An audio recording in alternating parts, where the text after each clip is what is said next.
Since pre-colonial times, Uganda has experienced several violent conflicts involving different military groups, military and civilian groups, and even intra-civilian groups.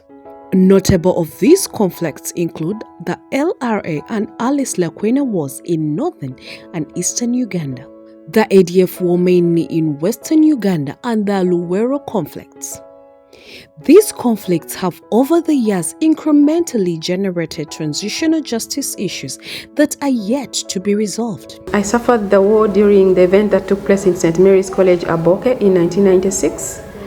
And on return, me together with other women who were also affected by war, co-founded an organization, that's the Women's Advocacy Network, in order to advocate for the redress of the challenges that are affecting the women who are affected by war. And for these reasons, there are a number of things that women are facing currently that have actually changed since the return up to now. A lot has changed. I'm saying the challenges have magnified. They have changed its forms from the simple ones to complex ones. First of all, the first one is the children that we returned with have grown up. And you know, when someone grows up, there's a lot of demand. And growing in a situation where both parents are not there, the life is not the life that everyone is living. I mean, the mother is single, struggling with life, has not gone to school, that does have a means of livelihood, no proper place to stay, you know, have been rejected from the community. So you can imagine children growing in that situation, how hard it is for them. And not only that, educating these children is a challenge because the means of livelihood of their parents are limited, as they were affected during the war. They did not study, and so they cannot be employed in areas where they can get money and fend for their families. So in that sense, these challenges have really changed its forms. Now it is the children, they have become adults. They don't have where to turn to, who to turn to, you know.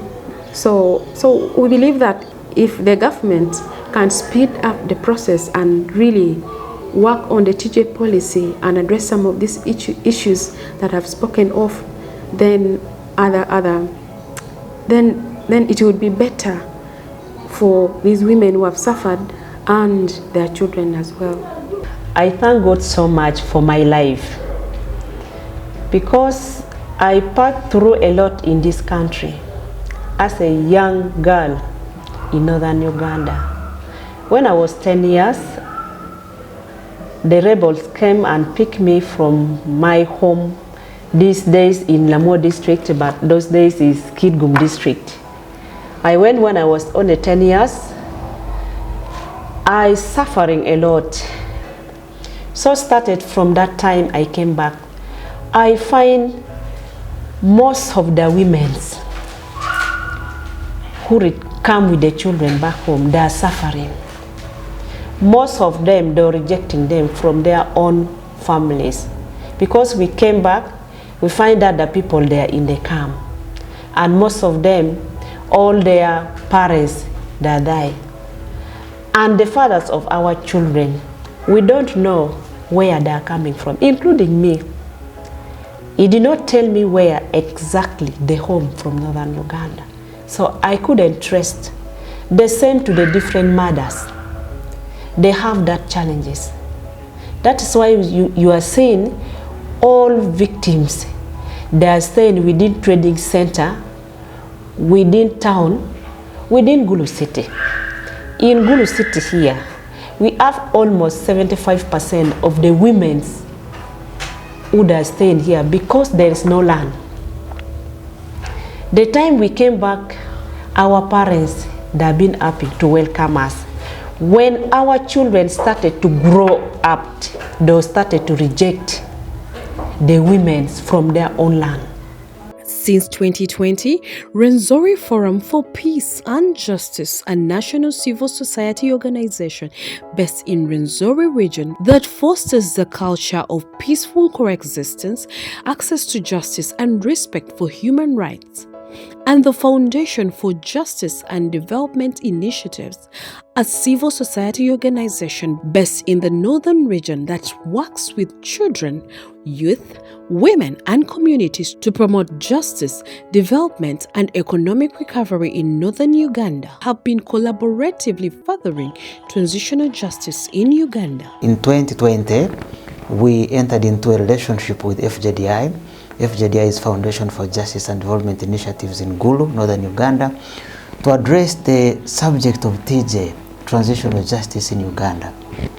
And our coming together with FJDI was anchored on the belief that transitional justice is a national matter.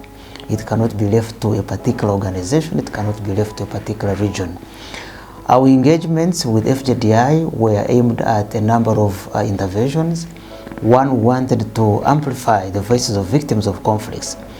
Our country has gone through multiple conflicts since pre-colonial times, and these conflicts have left scars on different people. One, the region of Rwenzori, but also Northern Uganda, as well as the country in general, are still yearning for reconciliation. They're still yearning for peace. They're still yearning for empowerment of victims. They're still yearning for accountability. And so our coming together was meant to nurture all these values and practices. We are also very glad that partners have come on board, like-minded partners, like the partnership between RFPJ and FJDI currently is a huge and great partnership. We are very proud of this because it's helping us to identify the specific issues from Northern Uganda, the specific issues from Rwenzori, but also find a way of dealing or handling these issues that have been identified. Where are the victims' voices in this? Just of recent, we had a memorial event in Lokodi, and we had victims from Rwenzori participate in this memorial event. And at the memorial event, there were key statements, joint statements, that the victims from Northern Uganda and Rwenzori presented to the State Minister for Northern Uganda. And one of the items, actually number one, was re-emphasizing parliamentary oversight on having the TJ law in place to deal with issues around victims. And we also think that memorial events are a very good platforms to bring out the voices of the victims, because victims' voices are very critical in this process. So the partnership between FJDI and RFPJ is working quite well, and we think we will achieve so much with this partnership, and we are very grateful to all the other partners who have come in to see that this is a success. Like it is at the national level, the Rwenzori region has not been spared in terms of conflicts. And we have had a number of conflicts here, including the Bayora, the Rwenzururu, talk about the ADF that happened in the late 90s, and it's happening just of recent 2022. We had an attack in Ntoroko. And these all conflicts have happened due to a number of factors, and including the porous Uganda-DRC border, which have been utilized by a number of transnational conflict actors to enter Uganda and recruit people from the districts bordering Congo, including Ntoroko, Kasesa, and Bundubujo. And all these have left a number of victims whose issues have not been attended to. And when you come to the Rwenzori region, the communities here are divided along ethnic lines, politics, and natural resources. We've had conflicts that emerge as a matter of different ethnic groupings failing to connect with each other, to agree on boundaries, to agree on a number of issues, including politics. And all these have left so many victims in the region who have not been attended to. Most of them, for example, those who are affected by DF have had amnesty. They are here living in peace. And as a region, and also as a CSO working on peace and peace building, we have always gathered them and sustained them to remain peaceful, to work together, to love each other so that we can have a peaceful Rwenzori region. In this furtherance, Rwenzori Forum for Peace and Justice and the Foundation for Justice and Development Initiatives are providing victims of conflicts in Rwenzori and northern regions of Uganda with the opportunity to speak about the plight and address transitional justice issues in communities affected by the conflicts. You know, they took people, they abducted the girls when they're like 7 years, very young children, 9, something like that. And then you end up coming back maybe with the 4 kids, 3.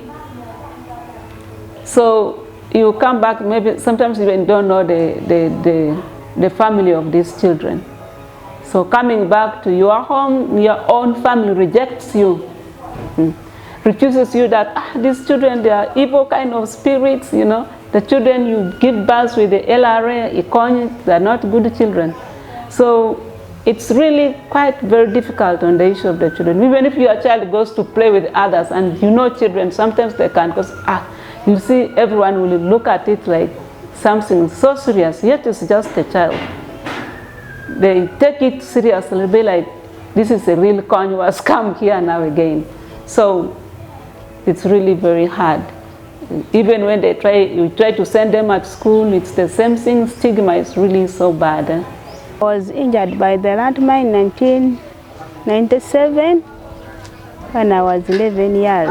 After I was picked by a good Samaritan and I was taken to Uganda Hospital for treatment, where I was there for 3 months. Then after recovery, I was brought back home. So up to now, I've ever got a problem. I've been in the village. I've been in town here for the rest of my life.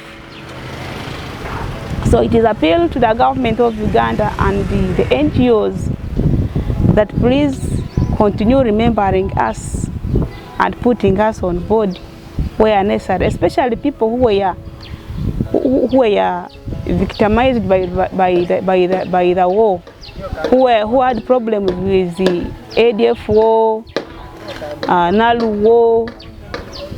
Sometimes are forgotten. It's my appeal that the government should remember us and consider us where necessary. Like if there is rehabilitation, please should do so. I want to begin by saying this, that since the incident happened when the rebel came at school while I was still in my young age, I was still energetic. Unlike today, I was traumatized and ended up being not an engineer like my wish was. In fact, I was trying so hard to see that I studied so much hard and become more than I am today. However, in the emphasis and the effort, we have tried a lot to sustain ourselves and sustain our families. We have little machines that we have bought by ourselves. We would wish the government to give us a bigger plant of machinery so that we can be helped easily. That one I wish can help us to go forward. I was carried by the ADF. It was 1997. Many things happened there. Then after, I was like, this life is not easy. I spent there 5 years. But after seeing they are forcing us getting married, I was like, no, I must see what to do. I decided to escape, and I did not escape alone. We escaped, we were 5 people. So reaching home, we were given an amnesty for sure, because we came, it was 2001. But up to now, that amnesty has never again turned back to come and see what has happened to the people who came from up. So now the life is not easy for us. You can imagine that 280,000 for almost 20 years. If it was 2001, almost, that is 21, 21 years, and we formed a small group. But in that group, we decided to do some artwork. But for sure, that thing even it's not enough for us, because you can imagine those 21 days suffering here, looking for what kids are going to eat. Some parents have kids who want to go to school, but there is no fees. Even the small things we do, like selling tomatoes, some people sell fish, but no income. You just go and sit, you wait for the boss to come, they give you things, you sell, then after you refund back. In the next episode, we bring you more voices from victims of conflicts on what needs to be done to address their plight.